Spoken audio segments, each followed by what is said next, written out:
ವಿದ್ಯಾರ್ಥಿಗಳೇ, ನೀವು ಇದನ್ನು ಬಿಡಿಸ್ರಿ, ನಾ ಆಮೇಲೆ ತಿಳಿಸ್ತೀನಿ, ಲಕ್ಷ ಕೊಟ್ಟು ನೋಡ್ರಿ.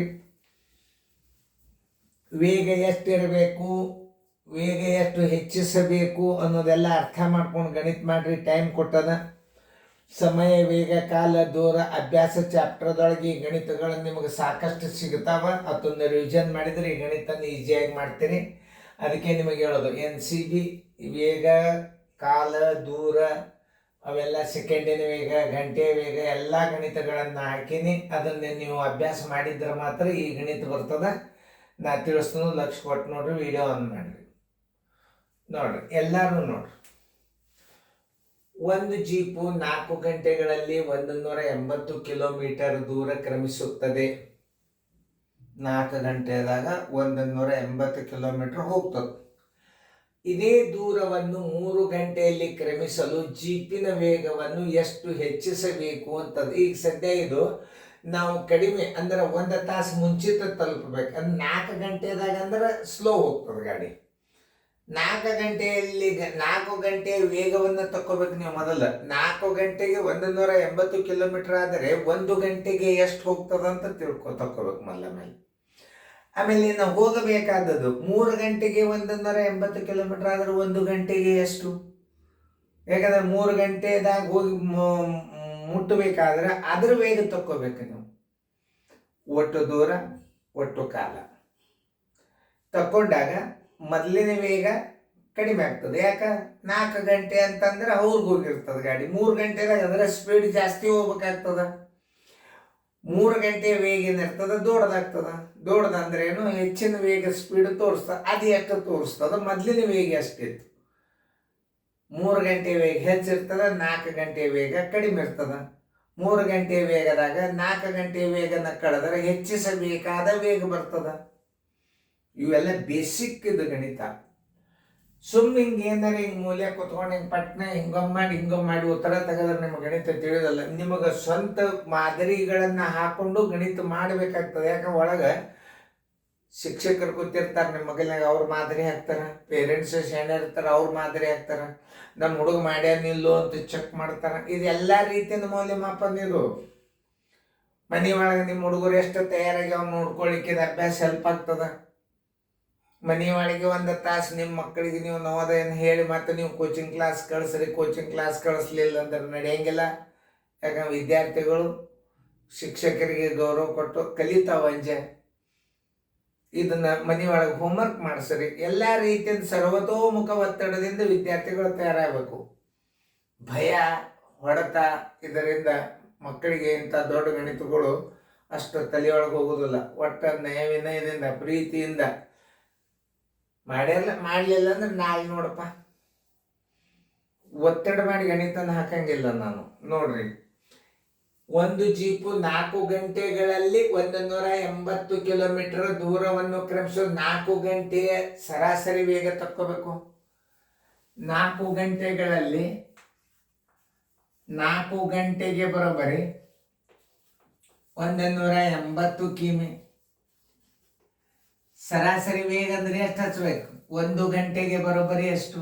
ಭಾಳ ಸರಳ ರೀತಿ. ಮೊದಲಿನಂಗೆ ನಿಮಗೆ ನಾವು ಭಾಳ ರೀತಿ ಕಡಿಮೆ ಮಾಡಿಬಿಟ್ಟದೆ. ಈಗ 180 ಸರಸ್ವಲೆ 4, 4 ಒಂದಲೆ 4, 4ಲೆ 16, 4 5ಲೆ 20.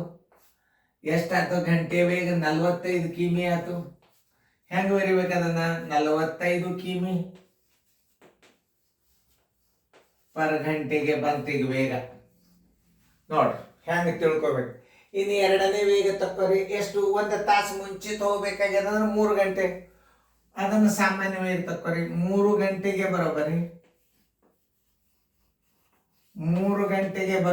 180 ಕಿಮಿ.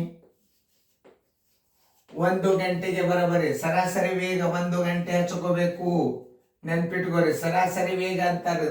ಇವೆಲ್ಲ ರೀತಿ ಪ್ರಕಾರ ಗಣಿತಗಳು ಕಲಿಬೇಕು ನೀವು. ಸರಾಸರಿ ವೇಗ ಅಂದ್ರೆ ಏನು? ಒಟ್ಟು ದೂರ, ಒಟ್ಟು ಕಾಲ ಬೇಡ ನಮಗೆ, ಅದು ಮರ್ತೀರಿ. ಇದು ರೀತಿ. ಈ ರೀತಿ ಎಂದು ಬರೆಯಂಗಿಲ್ಲ. ಇದರ ಮೇಲೆ ಸೂತ್ರಗಳು ತಯಾರಾಗ್ಯಾವ. ಒಂದು ಉದಾಹರಣೆ ನೋಡ್ರಿ. ಇದು ಒಟ್ಟು ದೂರ, ಒಟ್ಟು ಕಾಲ. ನೀವು ಇದರ ಮೇಲೆ ನೀವು ಸೂತ್ರ ಬರಿಬಹುದು. ನಿಮಗೆ ಸೂತ್ರ ಬರೆಯುವಷ್ಟು ಶಕ್ತಿ ಬರ್ತದೆ ಇದರ ರೀತಿ ಪ್ರಕಾರ ಗಣಿತ ಕಲ್ತರೆ ಅಂದ್ರೆ. ಈಗ ನೋಡ್ರಿ 1 × 180, ಇದು ಒಟ್ಟು ದೂರ, ಇದು ಒಟ್ಟು ಕಾಲ, ಇದೇ ಸೂತ್ರ. ಇದೇ ರೀತಿ ಮೇಲೆ ಸೂತ್ರ ತಯಾರು ಮಾಡ್ಯಾರ ಅವ್ರು. 3 × 1 = 3 × 60. 3 ಗಂಟೆ ವೇಗ ಎಷ್ಟಾಯ್ತು? 60 ಕಿಮಿ. 60 ಪರ್ ಗಂಟೆಗೆ. ಮೊದಲಿನ ವೇಗ 40 ಆಯ್ತು, ಆಮೇಲೆ 3 ಗಂಟೆ ವೇಗ 60 ಆಯ್ತು. ಹೆಚ್ಚಿಸಬೇಕಾದ ವೇಗ ಬರೋಬರಿ, ಹೆಚ್ಚಿಸಬೇಕಾದ ವೇಗ ಬರೋಬರಿ 60 - 45 ಬರೋಬರಿ 15 ಕಿಮಿ. ನೋಡ್ರಿ ಇಲ್ಲದ ಹುಡುಕ್ಯಾಡ್ರಿ. ಗಂಟೆಗೆ 15 ಕಿಮಿ. ನಾವು ಹೆಚ್ಚಿಸಬೇಕಂತ ಹೆಂಗ್ ಬರಿಬೇಕು? ನಾವು 15 ಕಿಮಿ. ಎಲ್ಲದ ಹುಡುಕ್ಯಾಡ್ರಿ 15 ಕಿಮಿ? ಇಲ್ಲದ ಉತ್ತರ ಸಂಖ್ಯೆ ಡಿ.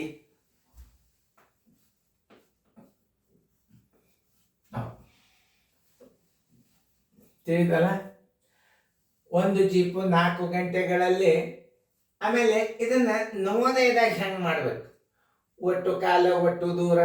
ನೋಡ್ರಿ ಎಂಟಿ ಥಿಯರಿ ಇಲ್ಲಿ ತೋರಿಸ್ತಾನೆ. ಇದನ್ನ ಎಂಟಿ ಥಿಯರಿ ಇಲ್ಲಿ ತೋರಿಸ್ತಾನೆ. ಎಂಟಿ ಥಿಯರಿ ಒಳಗೆ ಹೆಂಗ್ ಮಾಡೋದು? ಎಂಟಿ ಥಿಯರಿ ನವೋದಯ ಥಿಯರಿ ಭಾಳ ಇಷ್ಟೆಲ್ಲ ಬಿಡಿಸ್ಕೋತ ಕೂಡಬಾರ್ದು. ನೀವು ರೀತಿ ಬರಲಿ ಅಂತ ತಿಳ್ಕೊಂಡು ಈ ಗಣಿತಗಳನ್ನು ತಿಳಿಸ್ತಿರ್ತಾನೆ ನಾನು. ನವೋದಯದಾಗ ಹೆಂಗೆ ಮಾಡ್ಬೇಕು? ಒಟ್ಟು ದೂರ 180, ಮೊದಲಿನ ವೇಗ 4, 4 × 1 = 4, 4 × 16, 4 × 5 ಅಂದ್ರೆ 4 ಗಂಟೆ ವೇಗ 45 ಆಯ್ತು. 4 ಗಂಟೆ ವೇಗ 45 ಆಯ್ತು. 180 ÷ 3, 3 × 360. ಆಮೇಲೆ 3 ಗಂಟೆ ವೇಗ 60 ಕಿಮಿ ಆಯ್ತು. ನೋಡ್ರಿ 3 ಗಂಟೆ ವೇಗ 4 ಗಂಟೆ ವೇಗ. ಆಮೇಲೆ ಹೆಚ್ಚಬೇಕಾದ ವೇಗ 60 × 1 = 45 15.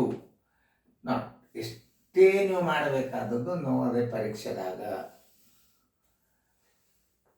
ಇದನ್ನು ಕಲ್ತರೆ ಅಂದ್ರೆ ಇದನ್ನು ನೀವು ನೆನ್ಪಿಟ್ಕೋತೀರಿ.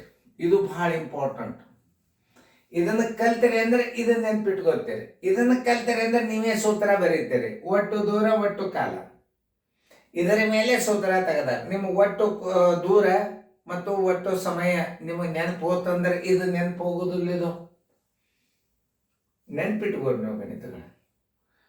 ಆಮೇಲೆ ಇದನ್ನು ಬರೀ ಸುಮ್ಮನೆ ನೋಡುವುದರಿಂದ ನಿಮ್ಮ ಗಣಿತ ಹೆಚ್ಚು ಬರ್ತಾವ. ಇನ್ನೊಂದು, ನಿಮ್ಮದು ಪರ್ಟಿಕ್ಯುಲರ್ ಒಂದೊಂದೇ ಗಣಿತಗಳನ್ನ ನಾವು ವಿಡಿಯೋ ಮಾಡಿದ ಕಾರಣ ಏನಂದ್ರೆ ನಿಮಗೆ ಬಂದ ಗಣಿತನ ಬಿಡ್ಬೋದು. ಯಾವುದು ಬರಂಗಿಲ್ಲ ಅದಕ್ಕೆ ಕ್ಲಿಕ್ ಮಾಡಿಬಿಟ್ರೆ ನಿಮ್ಗೆ ಏನಾಗ್ಬಿಡ್ತದ? ಗಣಿತ ಬಂದ್ಬಿಡ್ತದೆ. ಪ್ಲೇ ಲಿಸ್ಟ್ನಾಗ ಎಲ್ಲ ಗಣಿತಗಳು, ಎಲ್ಲ ಇಶ್ಯೂ ಗಣಿತಗಳನ್ನ ಹಾಕ್ಲಿಕ್ಕತ್ತನ್ನ.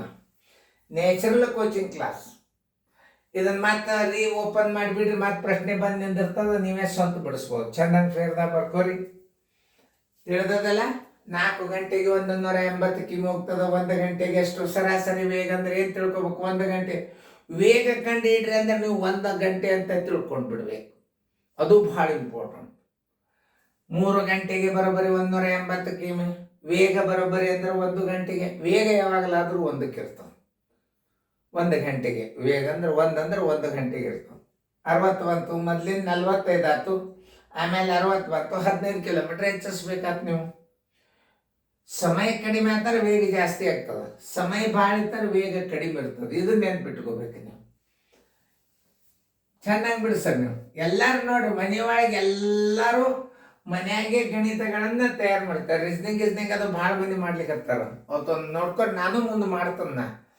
ನಾ ಸಣ್ಣ ಇದ್ರೊಳಗೆ ಮಾಡ್ತಿರ್ತಾನೆ. ಯಾಕಂದ್ರೆ ನಮ್ದು ನ್ಯಾಚುರಲ್ ಇದು ಬಂದ್ಬಿಡ್ತದೆ. ಯಾಕಂದ್ರೆ ನಮ್ಮ ಹತ್ತಿರ ಕಂಪ್ಯೂಟರ್ ಬೋರ್ಡ್ ಮೇಲೆ ನಮಗೆ ಸಾಧ್ಯ ಆಗೋದಿಲ್ಲ. ಅದು ಭಾಳ ಚಂದ ತಿಳಿತದೆ ನಿಮ್ಗೆ. ಒಂದೊಂದೇ ಪೇಜ್ಗೆ ಆನ್ಸರ್ ಇರ್ತಾವೆ ನಿಮ್ಗೆ. ಅದ್ರಾಗ ಚೆನ್ನಾಗಿ ಫೇರ್ದಾಗ ಬರ್ಕೊಡ್ರಿ.